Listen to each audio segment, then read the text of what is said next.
IKMT ka nisur këtë të hënë fazën e dytë të prishjes së ndërtimeve për t'i hapur rrugë projektit të rikonstruksionit të hyrjes në Shkodër.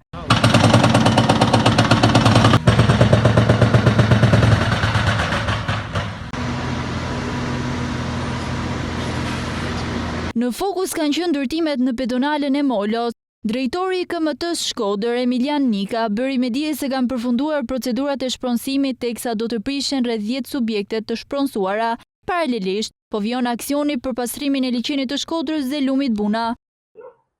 Kanë përfunduar të gjitha procedurat e shpronësimit dhe sot rifillojmë punën për prishjen e gjitha objekteve, të cilat bëhen pengesë për realizimin e projektit rikualifikimi i hyrjes qytetit dhe bregut perëndimor të liçenit të Shkodrës. Janë 10 subjekte të shpronësuara, të cilat do të filloj puna për prishjen e tyre sot. Ndërkohë, paralelisht, vijojmë aksionin pa ndërprerje për pastrimin e liçenit dhe të shtratit të lumit Buna. Pra, po punohet në 2 fronte njëkohësisht dhe puna do zgjas për disa ditë derisa të largohen të gjitha platformat në liçenin e Shkodrës dhe në lumin Buna. Përveç këtyre objekteve që shpronësohen, sa janë total për të prish bashkë me këto? Total në këtë zonë. Sa objekte janë për të prish? Janë 10 objekte të shpronësuara dhe besoj se do shkojnë diku te 12-13 objekte, të cilat i hapin rrugë më pas nisjes së investimit për hyrjen e Shkodrës. Patjetër.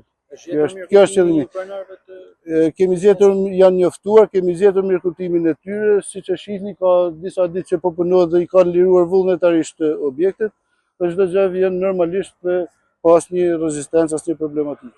Deri ku do të vazhdojë prishja si vitën, sepse ka një lloj paqartësie.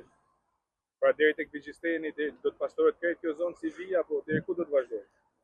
Atëherë në bazë projekti është i miratuar dhe në bazë projektit do lirohet të gjithë sheshi i ndërtimit.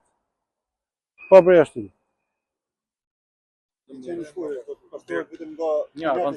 21 objekte në total më vonë. Pjesë e këtij projekti janë 21 objekte, teksa 11 prej tyre rezultojnë të skualifikuara nga legalizimi.